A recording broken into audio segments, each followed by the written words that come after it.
Well met, adventurers!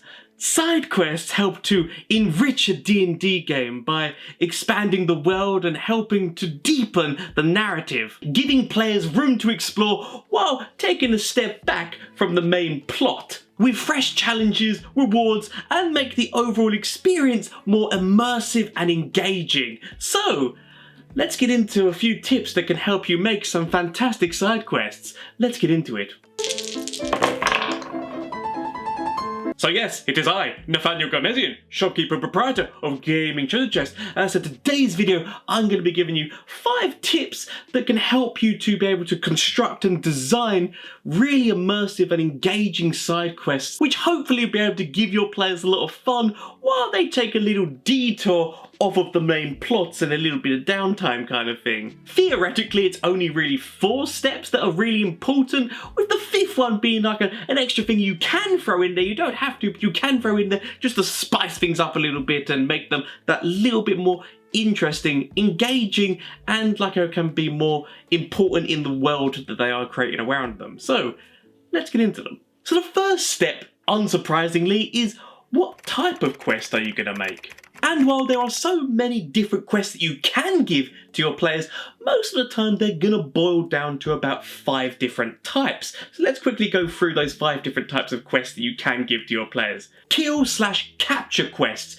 These are probably one of the more popular quest types that you get given, and it is basically go and kill this monster, go and kill these group of bandits, whatever it is kind of along those lines, or even capture, go capture the bandit leader, like I want to see justice done and such. And so kill capture, as I said, like basically the dead or alive posters that you see, which get in the Western kind of films. Fetch/gather quests.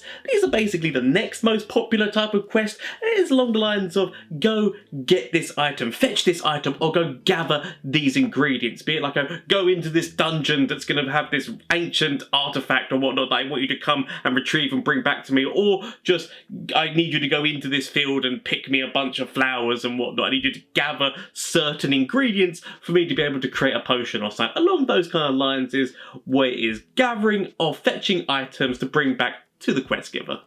Delivery/escort quests. I've put these two together because they basically boil down to the same thing.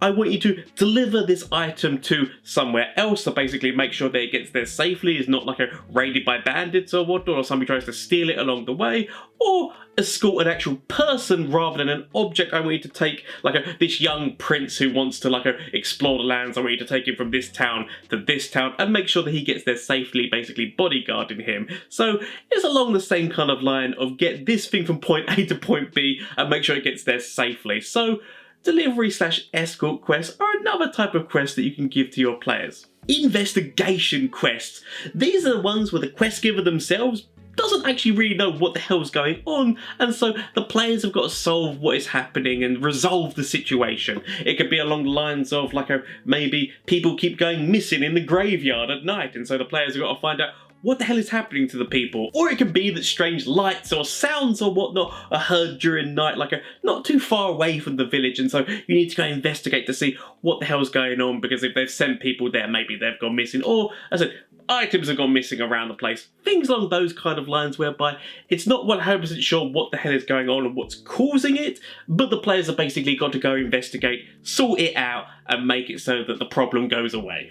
An investigation quest can lead into one of the other types of quests, like a kill capture, there's some kind of monster that's causing these problems so they've got to kill it, or even into a fetch gather kind of quest whereby, let's say that there's maybe a portal that's opening up, or a ritual which is going wrong or something, and the players have got to be able to gather certain items to be able to stop it from happening, but they had to investigate first to find out what was happening and work out what it is that they actually have to gather to be able to stop this thing from going on. But investigation still has its own type of quest, because although it might lead to another type of quest, its initial starting point of the players actually having to explore, investigate, and find out what is happening is basically what the quest is, rather than being told, go kill this person.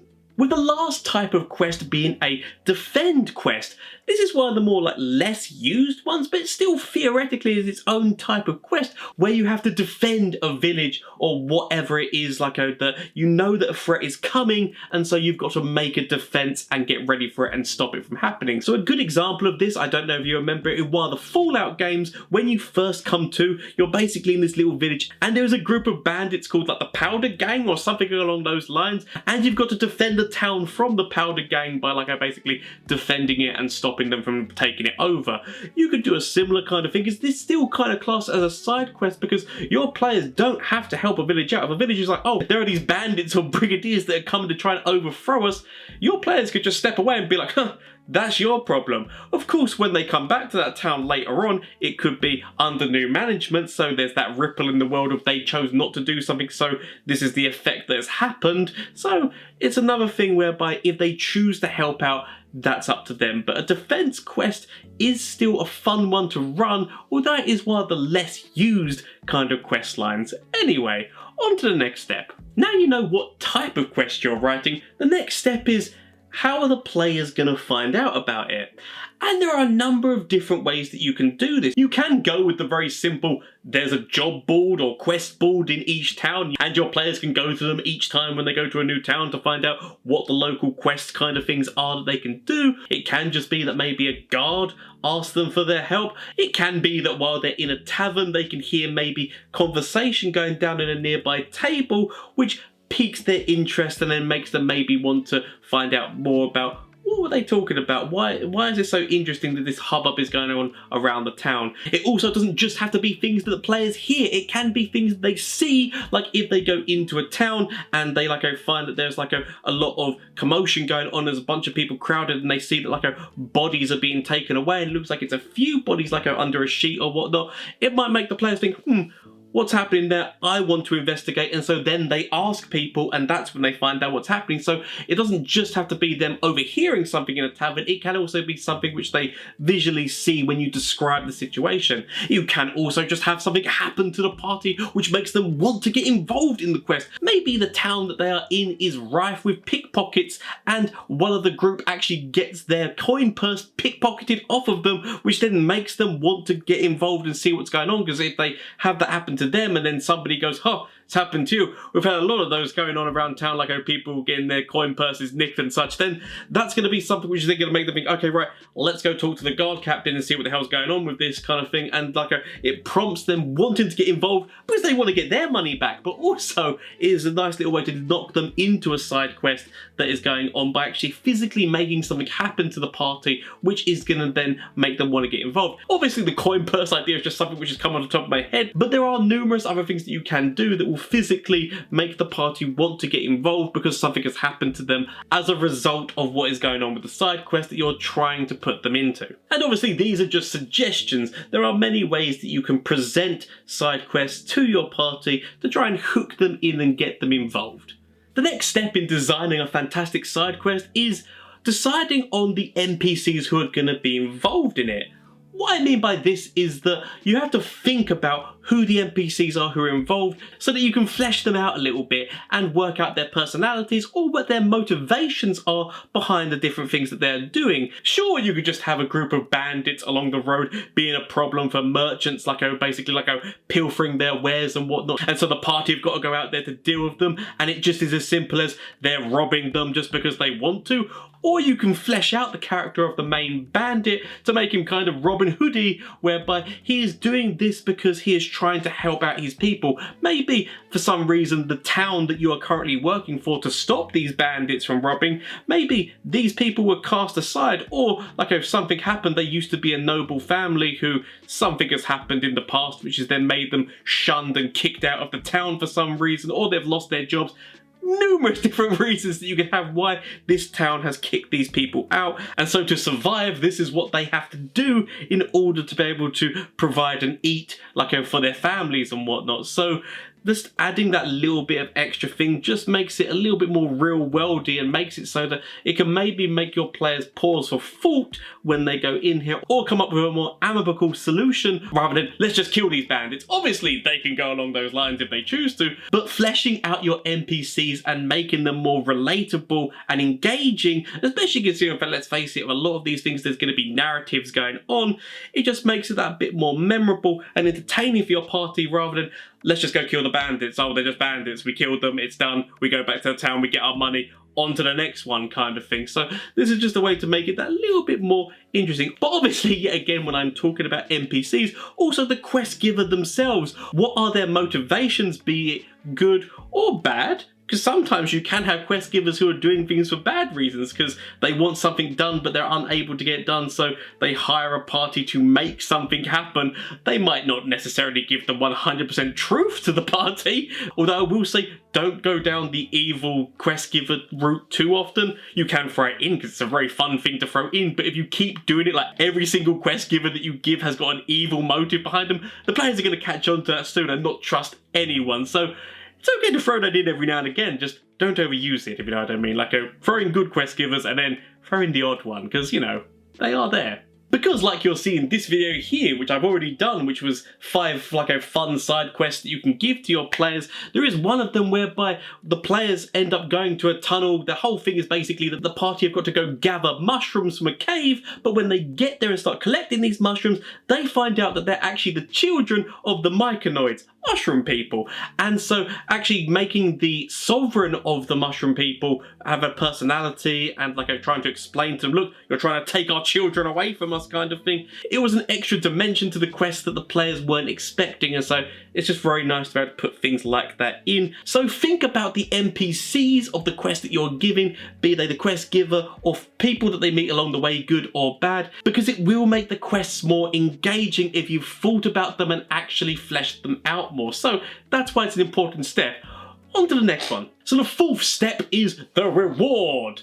Thinking about what the reward is that you're going to be giving the players is very important. Now, obviously, it can just be gold or magic items or whatever it is along those kind of lines, but also you can think about things if they've worked for maybe the guard captain or a noble, then they have gained some kind of esteem and reputation in the town that they are working in. It could also be that if they're working for like a guard captain, they do a good job and that they're going to be moving to a new location, then maybe the guard captain writes them a letter of recommendation because maybe they know the guard captain of the new town that the players are going to allow them to be able to have some kind of references which are therefore helping just like start off their reputation in this new town in a good way. That can be a very nice way to be able to reward the players, as well as obviously the financial and monetary ones. Also, gathering allies.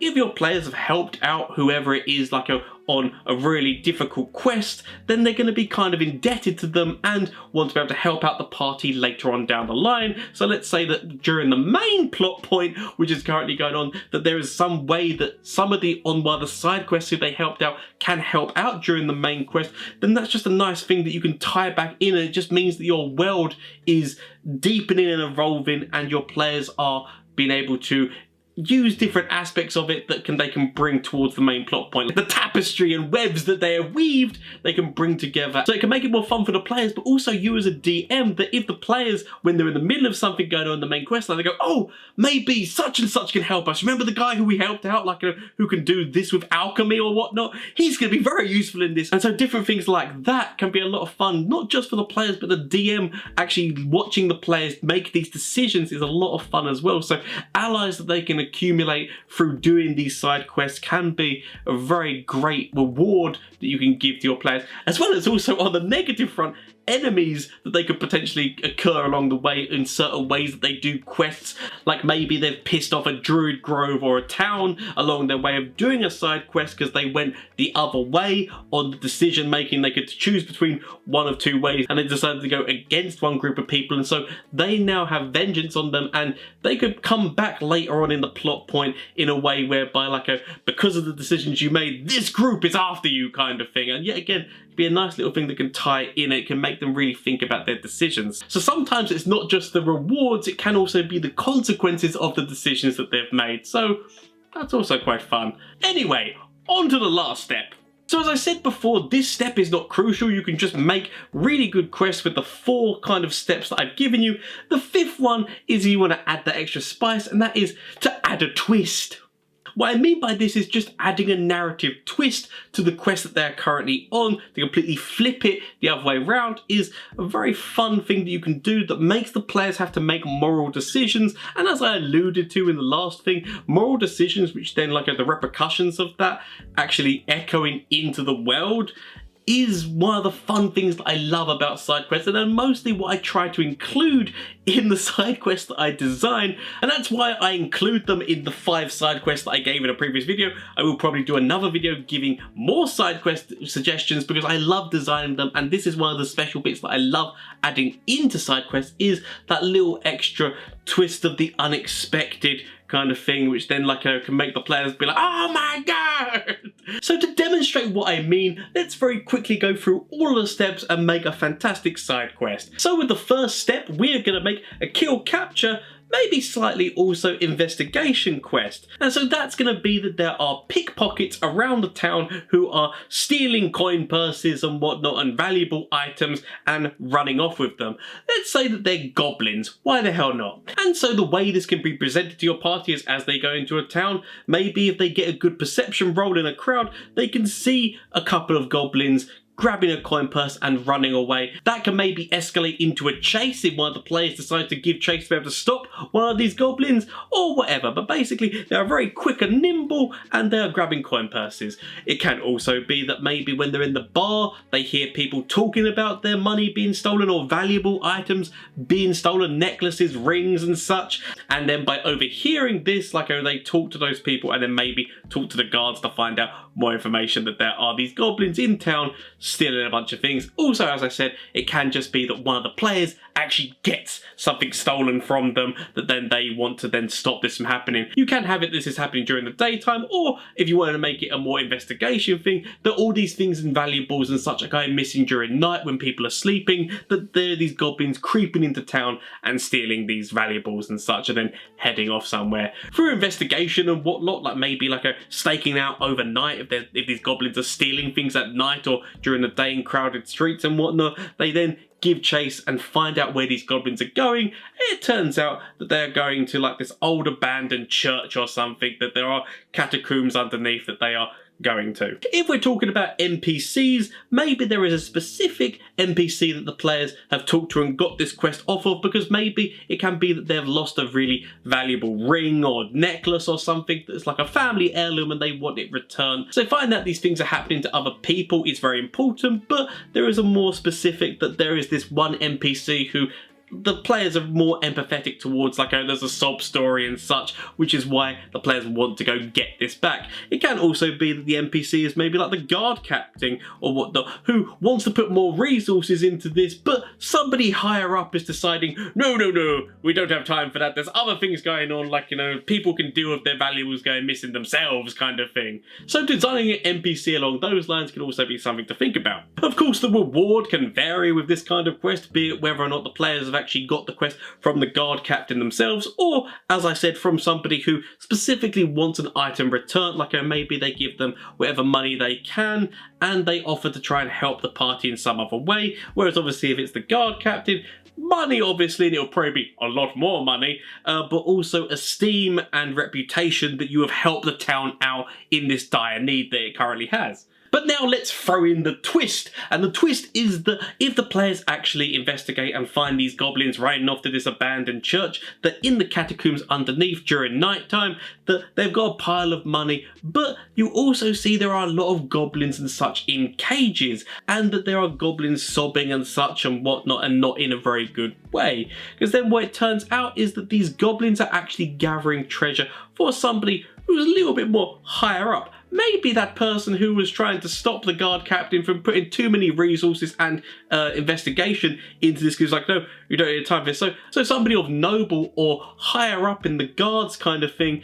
is actually there, and it turns out that they're working with an apothecary and they are poisoning certain members of the goblin tribe and basically being like, you go get valuables for us and we give them the antidote. If you don't, people die. Understand? And your players can end up investigating and finding that out. Like maybe like they follow these goblins here and they find these people laughing, and like while the goblins, it depends on obviously what language you want to give these goblins, whether they speak common and such, and basically like, while the goblins are pleading and begging for them to give the antidote to their sick like a daughter, wife, whoever who's in the cages, and they're laughing and like gathering the treasure. Oh, I don't think you've gathered enough for us, or something along those lines. And then basically they end up relenting and giving the antidote, and then being you better be prepared tomorrow because this is happening again. I expect more treasure, otherwise they're gonna die next time, kind of thing. And so therefore that's the twist of your players thinking this is gonna be a simple, we find the goblins, kill the goblins, or capture the goblins, game over. And then it's evolved into, oh my god, there's these other people who are involved who are now poisoning goblins to be able to steal from them to gain treasure because they're evil, horrible, bastard people, and now we have to deal with them. But we also need proof that these people are doing these things, because like if we just kill them, then killing a noble person in town is going to be like a kind of suspect and such, like actually having evidence and then capturing them or killing them or whatever. But that is an interesting side quest that's been made more fantastic rather than just the simple let's go kill the goblins kind of thing. That's just that extra little twist which has made it that little bit more exciting and engaging and, like as I said, more memorable kind of thing. So having things along those kind of lines that I said can be a lot of fun. And I said, like the repercussions of whichever way they decide to go, whether or not they just kill the goblins or whether they stop these two people and let the goblins go free and explain to the town, look, the goblins weren't the problem at all. It was these people who were forcing them to work for them to steal things. Is giving your players the decision to go about this however they want. Maybe they stop blackmailing the people and going, that money that you're gathering, we want a slice of that, because otherwise we're going to tell people what's going on. But obviously, that's if your players decide to go down that certain route, which is morally questionable, but maybe they decide to do it. As I said, your players tread the path that they want to tread. It's always up to them. So whichever way they decide to go about it is interesting and also leads into different story beats that you could add in later on down the way. So as I said, but that's just my 5 tips to be able to construct and design fantastic side quests that your players will hopefully love and find very engaging. So I hope that you have found this helpful. If you have, why not consider hitting that subscribe button? Because if you watch the video this far, then it's entertaining and whatnot. So you might find more videos entertaining in the future, so why not consider hitting that button, helping a little man try and live his dreams, as well as hitting that like button and commenting down below. I would love to hear quest ideas, if there are quest ideas that you've had, or your favourite side quest that you've ever done in a campaign. I would love to hear that down in the comment section down below, as well as obviously if you want to join the community that I'm trying to foster, then there is the Discord server, whereby I'm trying to foster a lovely community where we can all talk about Dungeons and Dragons, come up with ideas together, riff off of each other, maybe hopefully at some point have games going on. I will admit it's a very small Discord at the moment, but I have big dreams, so hopefully maybe one day it would be fantastic. But if you want to help the channel financially, there is also the Patreon, where there are resources which you can actually gain for free. You don't actually have to pay for the resources that I've put on there. But if you want to help support, please feel free to, as well as obviously there is the Etsy store of Gaming Treasure Chest, where there are a number of Dungeons and Dragons themed items, be they dice rollers, dice holders and such, that I have designed and will 3D print and send to you. Anyway, thank you so much for watching, and remember, keep rolling.